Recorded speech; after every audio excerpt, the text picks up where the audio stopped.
Okay, this is David Zierler, Director of the Caltech Heritage Project. It's Tuesday, March 8th, 2022. I'm delighted to be back with Matt Wallace of JPL. Matt, it's good to be with you again.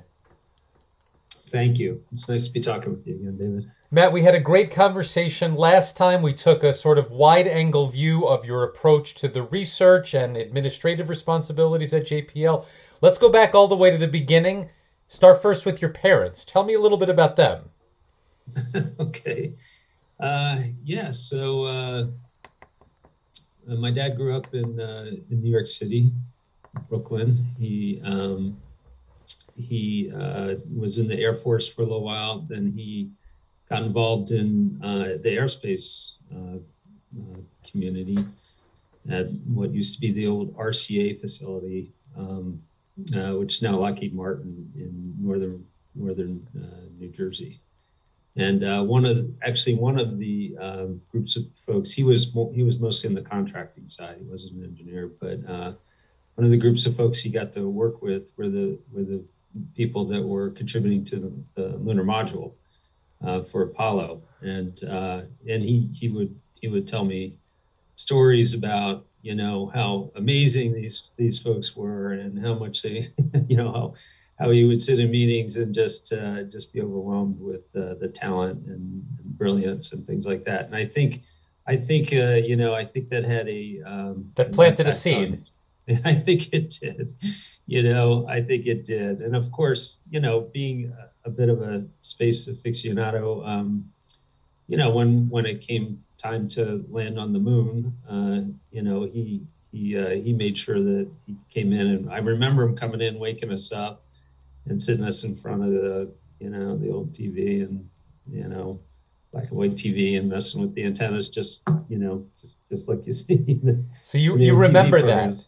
I do, yeah, I remember it, and I remember, interestingly, the thing that was most impactful to me was watching how impactful it was on my dad. Aha, sure, You know, sure. my dad just understood, how profound a moment it was. I was, whatever, 7, 6, or something like that. I didn't at that point. But watching my father and what it meant to him helped me understand, ultimately,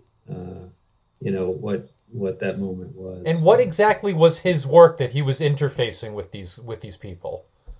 He was a contracts manager, and so he'd work on various defense systems, and but for instance, if they were buying a radio or something like that, he would get involved in writing up the contracts and helping to support the contract oversight and technical management, that sort of thing. So yeah, he was not on the engineering side or the technical side, but he would, and we have a whole group of people at JPL that do acquisition and that sort of thing. So that's what he did.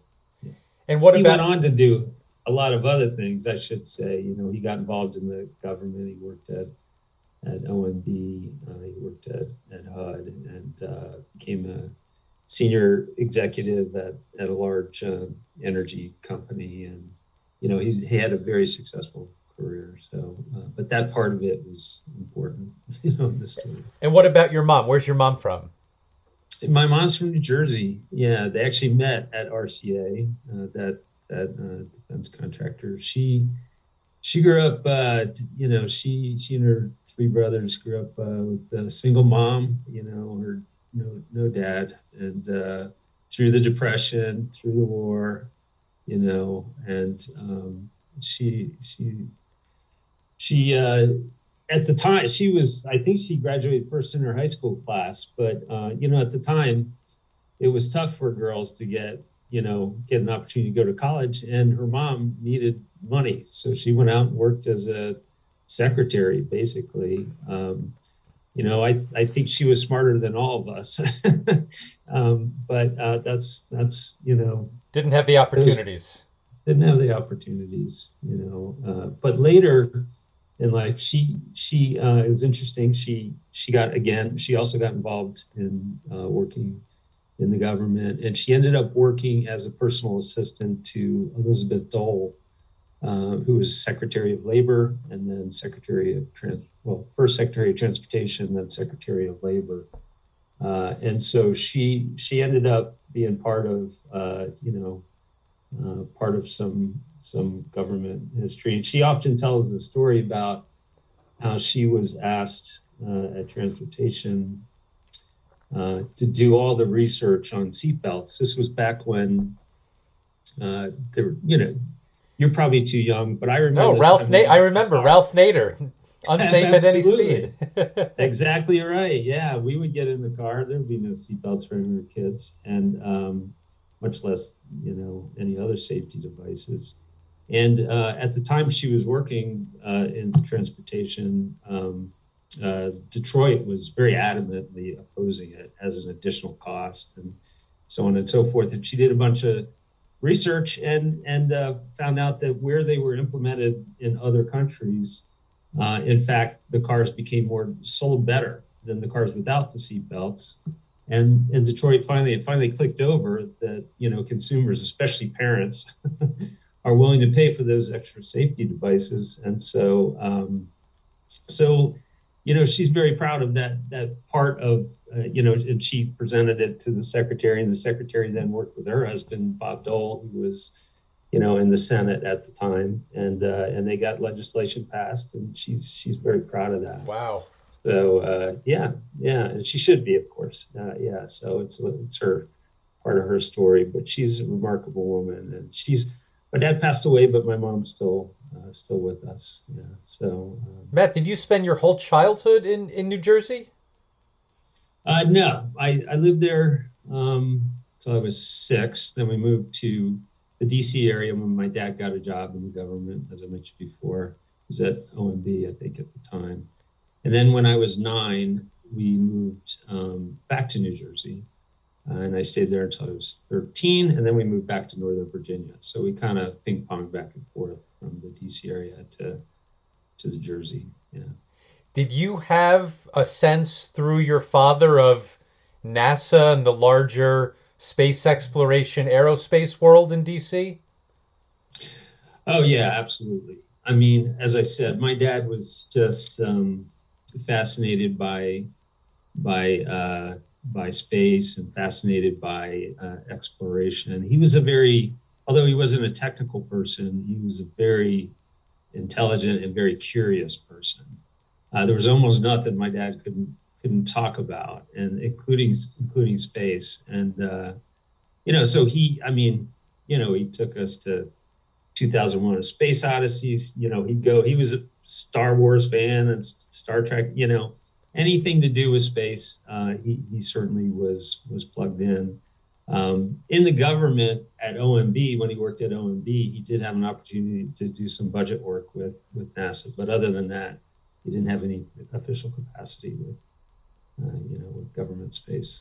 Matt, I'm curious, after Apollo as a kid, if JPL registered with you at all in the 70s? It really didn't. I was of course aware of things like Voyager, and the Viking landings, as we all were. But I knew I wanted to do engineering work. But I also, when I graduated high school in 1980, I had been thinking for several years about being in the Navy, about joining the military. And so I was a little more focused there at the end of the 70s, I think, than on civil space. Where did your interest in the Navy come from? It's a good question. I have several uncles that were in the Navy. That's part of it, I think. We had a very close family friend.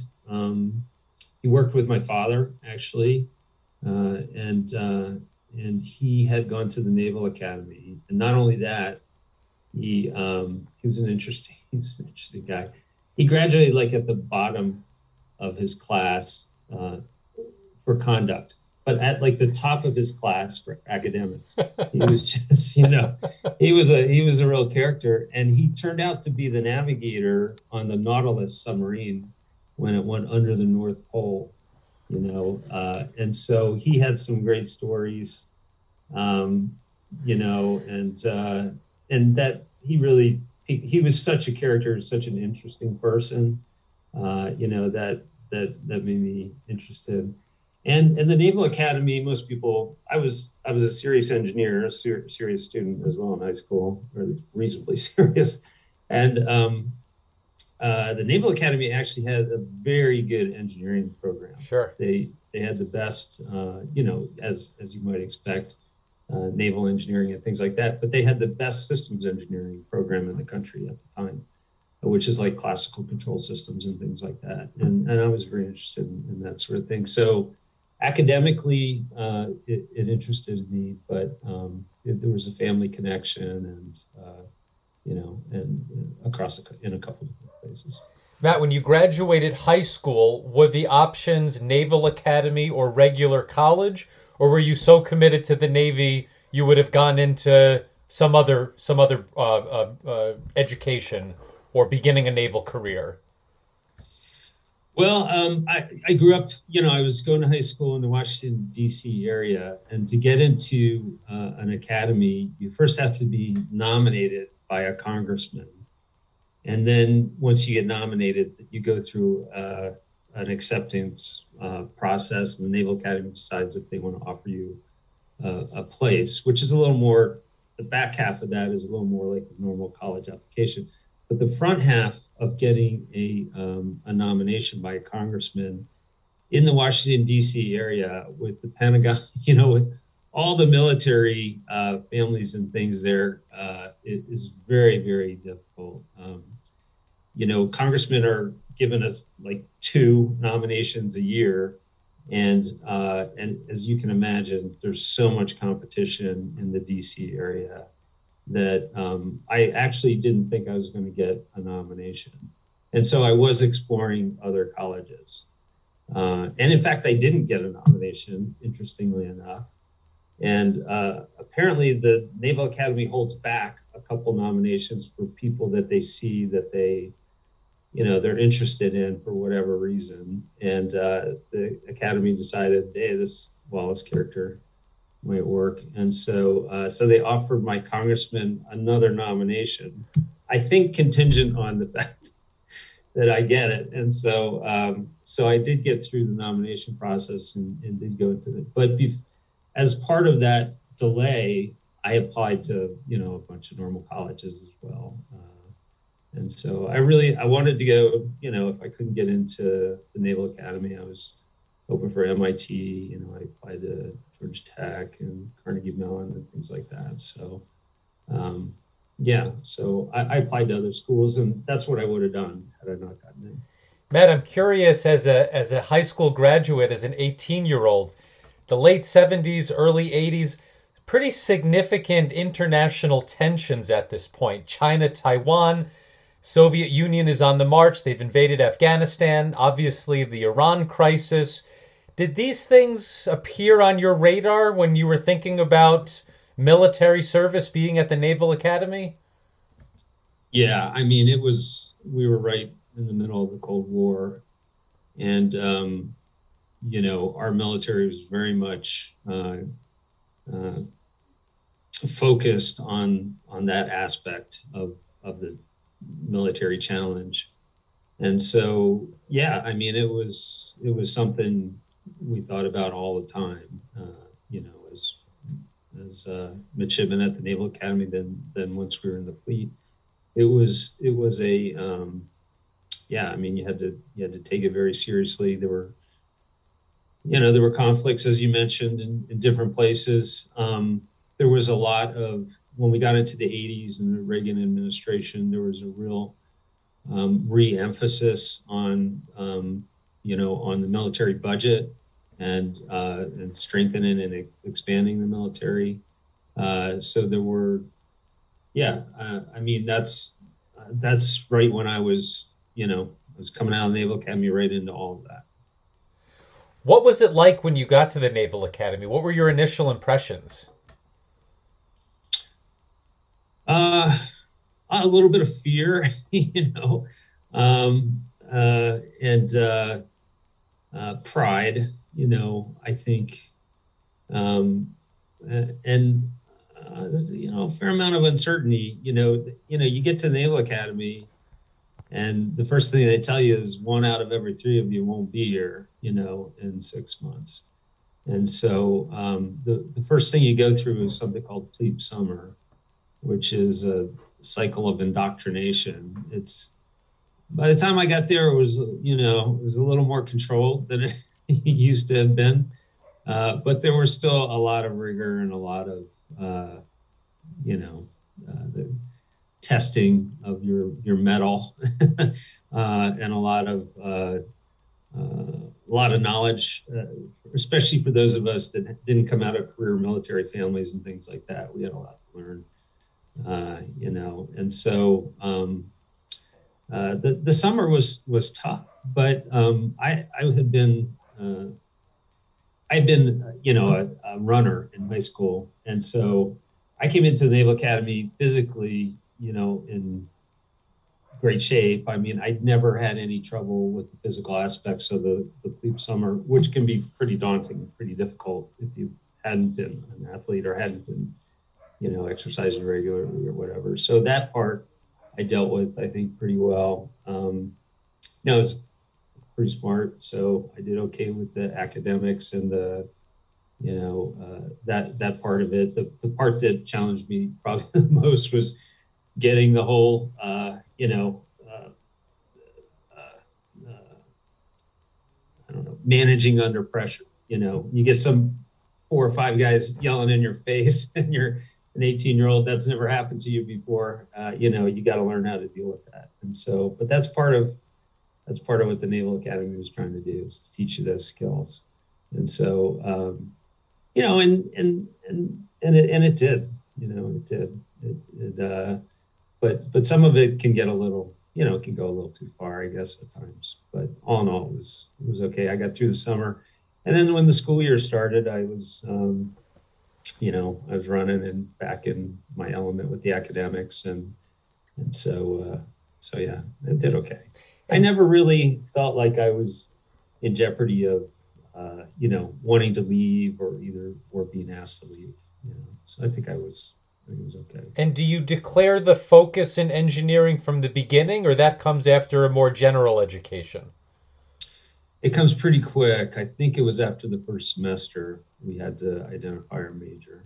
We may have had some flexibility beyond that, but I knew I wanted to do systems engineering, pretty much going in. So that wasn't, an issue. And systems engineering, is that a study through a specifically military context, or would it be like systems engineering at a regular 4-year school? Well, systems engineering. So the term systems engineering means different things in different places. Like at JPL, it has a certain meaning. But at the time,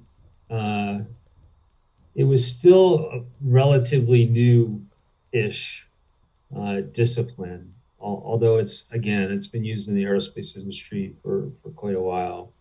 But there usually weren't degrees in it. I mean, there weren't degrees in systems engineering.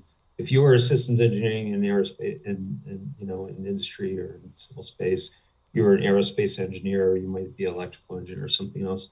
So by the time I got to school, there was this desire to start marrying the different disciplines, especially given the rise in computer technology and computer capabilities.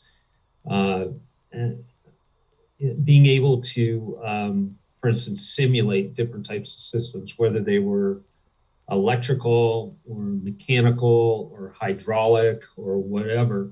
There are certain principles that cross over all of these systems. For instance, there was a big emphasis and a lot of focus on being able to do digital simulations, digital problem solving rather than analog problem solving, being able to do control work, both classical control work, which is a little more on the theoretical side, as well as control aspects of digital control. And so some of this was relatively new and was being influenced pretty heavily by, as computers became more powerful and more accessible. And so that's what the systems engineer program was at the Naval Academy. And not a lot of schools had it. MIT had, Carnegie Mellon. Some of the real heavy engineering schools certainly had systems engineering programs, but I liked it because first it married the new technology with the old theory. I liked it because it allowed me to look across all kinds of different systems. I found that very interesting and challenging. And it's a perfect thing to study if you're interested in robotics.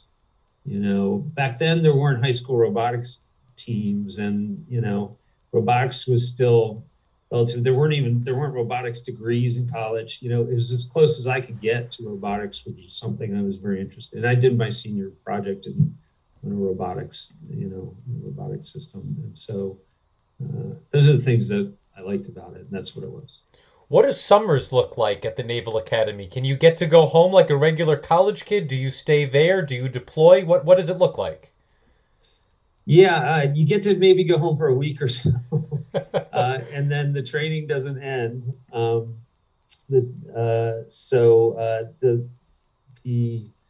Let's see. My first summer, I was detailed to Honolulu, not bad, Pearl Harbor, and we were in port. I was detailed to a submarine, actually, and as a midshipman, and it's I don't know, 6 weeks, 7 weeks, sort of a detail-y thing. And so I got to Pearl, Hawaii, and we got a week or so in port, and then we transited to the Philippines, to Subic Bay, and I got to see Subic Bay, which was quite a sight at the time. What does it look like there? Well, at the time it was, I don't know, maybe something just short of a den of iniquity. I mean, it was the Wild West. It was every vice you can think of existed in Subic Bay at the time, and so it was a little eye opening for a kid from New Jersey or Virginia or whatever, Yeah, so we spent, I don't know, maybe a week in port at Subic Bay. It's a big port of call, and it's a little messy, but we had some fun there, and then I flew back. So that was my first summer, and that's basically, most summers at the Naval Academy, they try to do some sort of training. One of the summers I was an exchange midshipman, exchange Navy personnel with the Norwegian Navy. And so I got to go to northern Norway, where the Norwegians at the time had a set of patrol boats, which they patrolled the fjords. And so I showed up. I was speaking Norwegian, but thankfully Norwegians speak exceptional English. And I spent, I don't know, 4 or 5 weeks, learning how they operate. It was really fascinating. This is a group of folks that were basically trying to protect their country from Russian submarines, coming into the fjords. And so, with 20, 30-year-old technology, some of the stuff they were using, the fishermen had better, equipment, I think, than some of the patrol boats. And so, it was really, it was a lot of fun. It was a lot of fun. The Norwegians are a remarkable group of people. They can drink a lot, I'll say that. I mean, I really struggled even at whenever I was 20 years old to keep up. But, so I got a chance to see that and experience that. And, so those are the summers at the Naval Academy. They're not really, you don't come home and go swimming. Awesome. In what ways did the broader Cold War register when you were at the Naval Academy? I'm thinking like Able Archer, 1983. Was that on your radar? Would you be aware of things like that?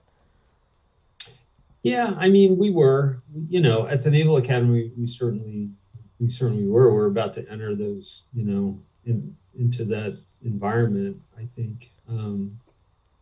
Yeah, so I think it was something we would track and would be aware of. And Naval Academy would spend a fair amount of time trying to prepare you, both from a military technology perspective, as you might imagine, but also just from sort of an ethics and leadership perspective Mm-hmm. as well. And so we spent a lot of time trying to understand. It was also close enough still, the Vietnam War was still very influential in the military. And so that was a big influence. But the Cold War and the communist and Soviet systems and the history of those of the country and their current capabilities and their geopolitical interests and all of those things were part of the education that you got at the Naval Academy. Is there a separate line of education or preparation for students who intend to make a career in the Navy as opposed to it's your education, you'll do your service, but you have other interests beyond that? Is there any bifurcation in the academy for people with different ambitions? There's a very small number of people that graduate from the military academy, from the Naval Academy or one of the military academies that do something other than what we call line. I mean, almost everybody is Marines, surface, submarines, air.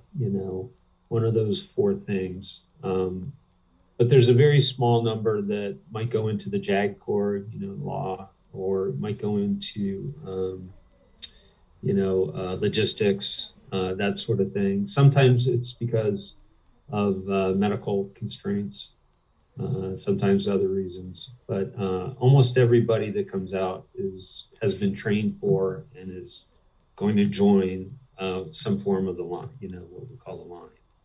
And so, and everybody gets trained the same way. There's no difference.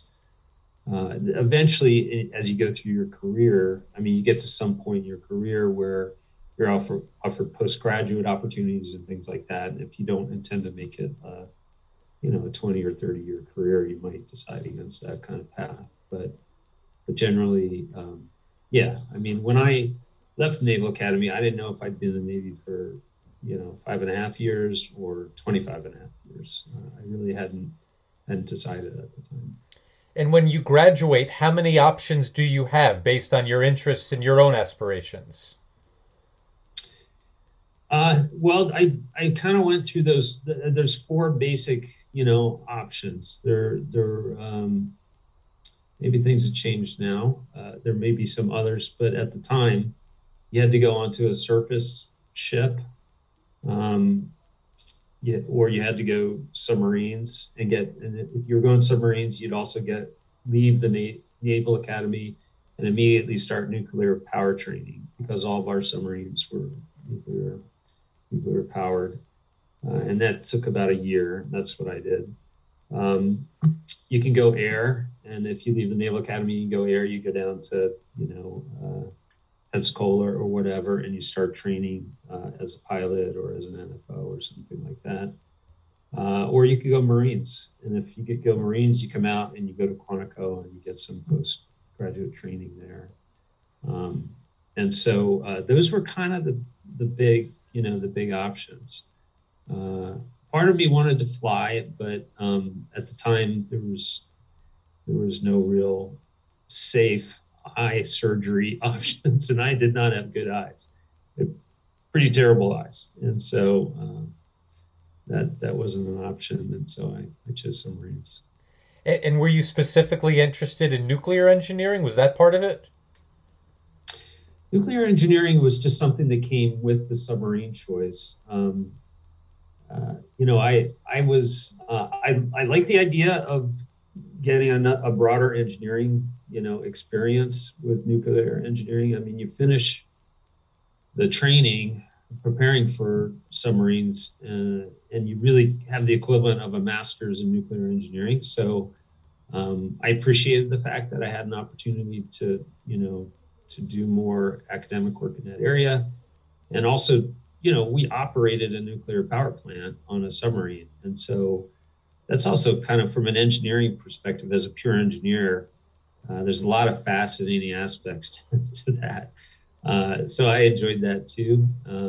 But I chose submarines not because of the nuclear power training opportunity, but because I felt that they were really a very impactful part of our Navy at the time, and still are. They were, whether you were on a fast attack boat or whether you're on a strategic missile boat, they both had very critical roles. And so I felt like I could contribute the most there. And once you make the decision to go submarines within that decision branch, what are your options at that point? Do you get to choose the kind of submarine you want to be on? You do, actually. You get to choose. There's two basic types of submarine. I just mentioned them. One is what's called a fast attack submarine. And these are the submarines that escort carrier groups. They'll carry intelligence, officers. They'll do insertion extractions, and they'll go out and they'll hunt down, enemy submarines. They're they're the boats that get up close to the coast and fire, tactical, tactical missiles, for instance, at targets and things like that. And so that's the fast attack side of things. And then the other part is what's called a strategic missile or ballistic missile submarines. We call them boomers because they carried the big ICBMs, right? And so their job was to go out into the middle of the ocean, dive deep, go quiet as humanly possible, and not let anybody find you. And they had a very unique cadence. They had two crews on the ballistic missile side, blue and gold, and it would basically you'd crew for 2 months and then be off for a month, come back and train for a month, and then crew for 2 months. And so they go out for long durations and just try not to be found because they were a strategic missile, a strategic weapon asset.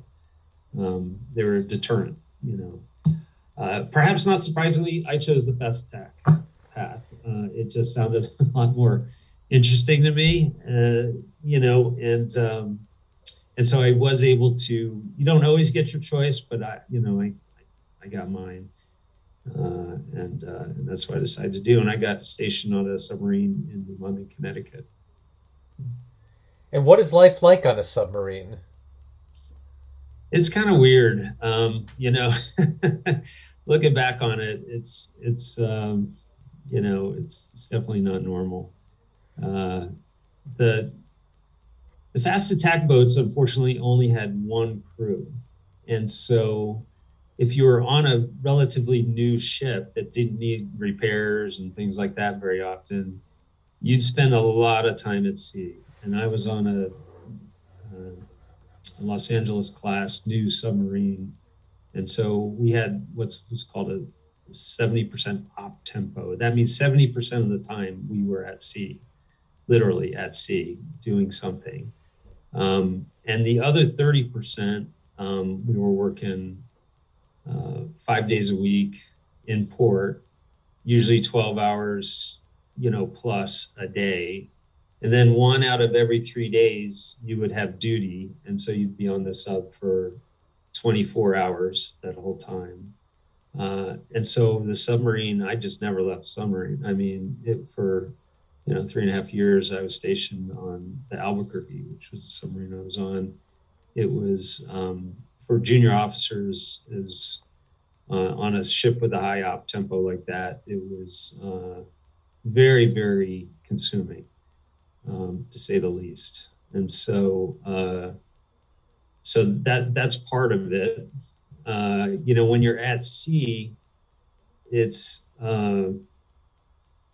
it's an unusual feeling. I mean, uh, you typically go out for maybe 3, 4, 5 weeks at a time, but sometimes we deploy for much longer periods of time. I went 117 days at sea with, I think, 1 day in port to come in to fix a periscope that had broken.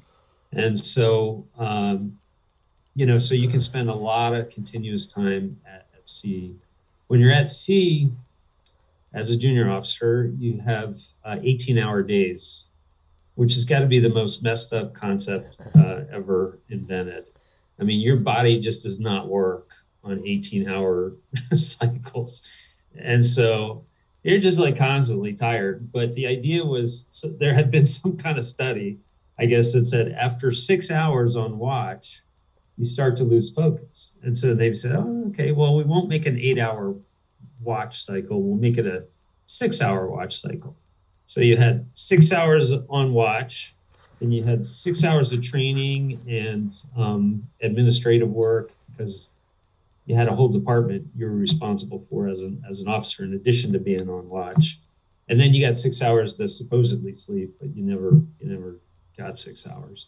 And so your body's just like on this crazy, circadian thing that doesn't make any sense, and you're just always exhausted, and you're always behind. There's something you're always supposed to be doing. So it was very demanding. And fortunately, I was young and capable of doing that. But as I peered into my future and thought about families and things like that, I had to wonder if I could actually keep doing that kind of thing. And then, but life at sea is exciting. It's just super, super interesting. That's the adrenaline part. That's what keeps you going through all of it. There were so many. I talked about the missions of a fast attack submarine. We did all those things, and so we were able to really engage in a way that made you feel like you were doing something, contributing, and certainly kept your interest. There were some hairy, there were some things I can't talk about, but there were some things I can, and there were some interesting times. Including any close calls with Soviet subs? Well, that's the stuff you generally don't talk about, right? And so but there was a lot of and one of the things one of the stories I like to tell, just to kind of give you a sense, is when we were transiting, we were going into the Mediterranean to spend a few months on a med tour, which was good duty, because every once in a while you pulled into Italy or Spain or something like that, and that usually was pretty good. But during the transit in, you have to go through the Straits of Gibraltar. And the Straits of Gibraltar are the heaviest shipping channels in the world. I mean, just constant freighters and ocean liners and everything else.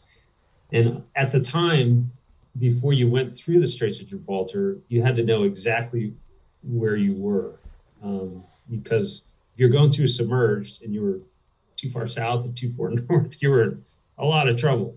The channel was not that wide.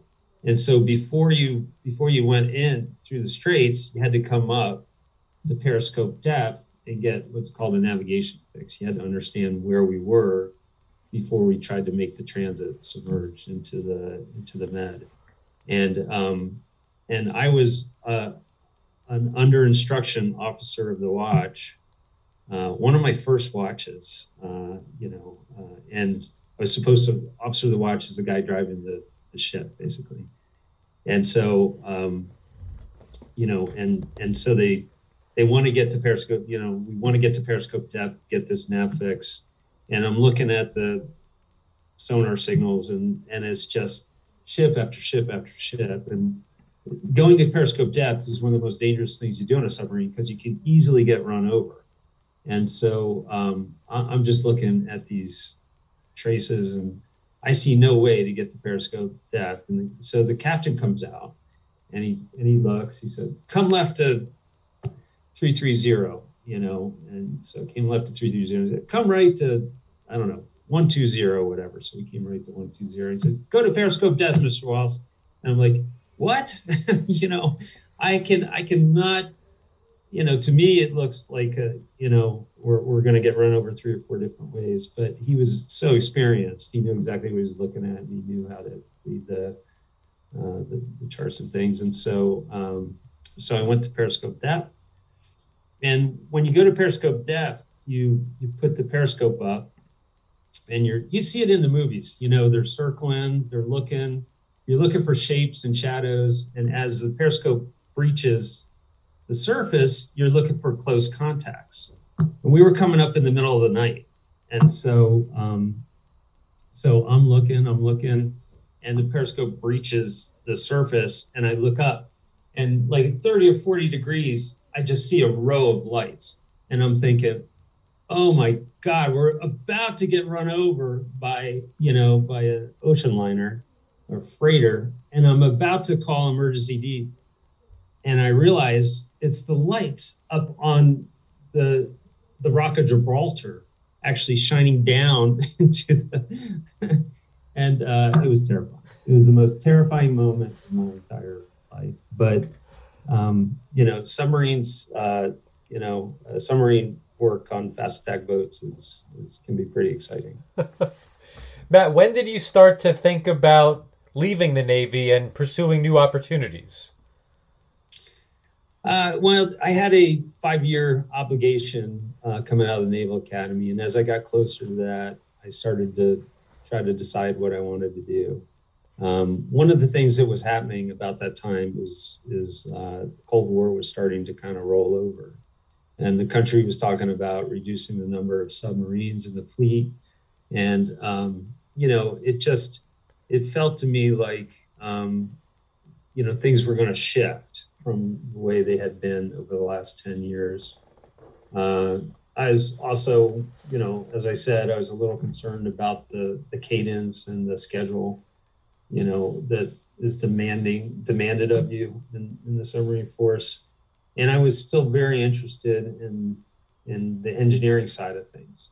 You do some engineering on a submarine. Obviously, you got to learn a lot about weapon systems and radio systems and reactor systems and things like that.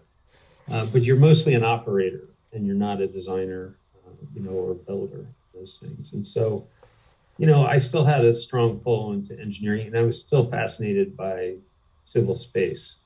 And so I made the decision to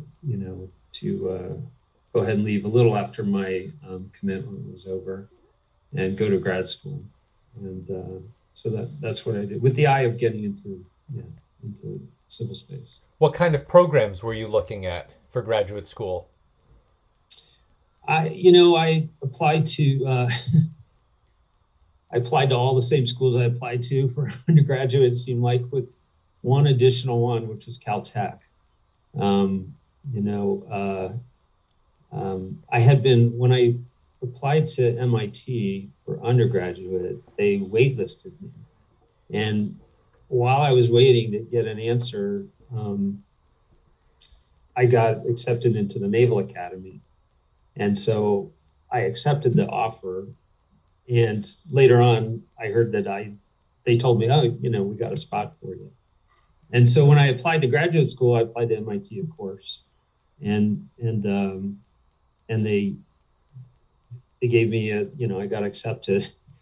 But I don't know, something about my undergraduate waitlisting still was sticking in my craw. So I decided to go to Caltech, and I'm glad I did. Of course, Caltech, I knew Caltech was connected to JPL also. You did. You made that connection at the time. I did. I didn't realize exactly, what the relationship was, or whether or not it would necessarily give me an opportunity. to work at JPL. But as I got partway through my master's degree at Caltech, I realized that, hey, there's probably an option to go up the hill and work at JPL. And so that was pretty appealing. And in terms of your career ambitions at that point, was the degree in electrical engineering, was the idea that this was going to be the course of study that would be most effective to ultimately what you wanted to pursue? It was, yeah. I mean, there wasn't like a systems degree. I probably could have done something like aerospace, but I felt like the electrical engineering degree, in addition to giving me a set of skills that I knew I could use in aerospace, um, the electrical engineering at Caltech, the master's degree, when I looked at the course constituency, there was all kinds of really fascinating things. Deep space communication protocols and things like that was a place I got once, I got pretty interested in. So it wasn't just like circuits and, resistors and transistors. The other thing that fascinated me was neural networks, artificial intelligence, and my robotics background really gave me some real interest there, and so I knew that I could get exposed to that at Caltech in the electrical engineering department. Although I probably could have crossed over and gotten some of that as well from other places, but and so when I looked at the curriculum, it seemed like a good fit for the things I wanted to understand. I really hadn't been doing engineering. Like I said, I've been doing operational things. I felt like I really had to recharge that skill sets. I had also never used a personal computer. I mean, I literally used big mainframes and things like that, but I was way behind the kids, And so when I got to Caltech, I had to learn how to use a PC in addition to do all the other academics. So I needed it. I needed something that gave me some breadth and some exposure to the technologies that were going to influence the industry I was interested in. Matt, beyond the learning curve with PCs, coming into graduate school, or most of your fellow students were probably straight out of undergraduate. Just in terms of the muscle memory, getting back in a classroom, what were some of the challenges versus obviously the maturity and experience you had relative to your fellow students? What were some of the opportunities and challenges there? I think for the most part, I hadn't lost most of those muscles. And it was really mostly just getting the experience and getting the exposure. I managed to keep up and, in the classes. Part of it, as you said, is, I was 5 years older. I had a lot of leadership experience. I knew exactly what I wanted to do, and I was certainly probably, more mature and more focused, I guess, although most Caltech grad students are pretty mature and pretty focused. So I did okay. I managed to keep up just fine, I think, for most of my classes. There was one advanced math class. I had done well in math at the Naval Academy in high school, in the Naval Academy, and I fancied myself as reasonably competent mathematically, and so I was like, "Yeah, come on, bring it on, Caltech. What you got? Give me one of your more advanced math classes." So I took one, and after a week, I changed it to pass fail immediately because I was lost. I was so lost. I eventually started to understand maybe a third of it or whatever, but that's the one place that just blew me away. The theory was so far beyond anything I had a chance to see or understand or do before. Really impressive. But beyond that, I kept up okay. Yeah. Now, in Double E, is there a terminal master's program, or are you admitted on the basis that you'll stay on for the PhD? No, it was a 1 year master's program, and a lot of master's programs are 2 years. I didn't want to. I was 29, by the time I got to Caltech. I was ready to get out in the workforce. I didn't want to spend 2 years, much less another 4, 5, 6 years getting a PhD. I wanted to again just resharpen the skills. Wanted to get some exposure. I wanted to be able to go to a place like JPL or Goddard or Lockheed Martin and say, hey, I'm a real engineer. Like I want to, there's a tendency for people coming out of the military to get slotted into programmatic positions, partly because they have the military background, partly because they have a leadership and communication skills and other things that maybe, you don't get with engineers coming straight out of school. But I didn't want that. I did not want to I wanted to do the engineering. And so I felt like, to make sure I had that opportunity. I don't know if I really had to do it or not to get that opportunity, but that's what I wanted to do. Now, in graduate school, did you meet Charles Alachi? Did you know about his remote sensing class that he had taught? I didn't meet Charles. No, I wish I had. No, I didn't take a remote sensing class. I didn't meet Charles too much later. At JPL, but no, didn't get a chance to. Who were some of the professors who were formative in your education at Caltech? There was a comms professor by name Professor Posner. He was old school. He was a fascinating guy to me because he was, I don't know how old he was, could I guess, easily in his late 50s, I guess, when I was taking class from him. So he had been trained, maybe concurrent at best case, with the computer sort of technological sort of revolution, but he had embraced it so wholeheartedly, and he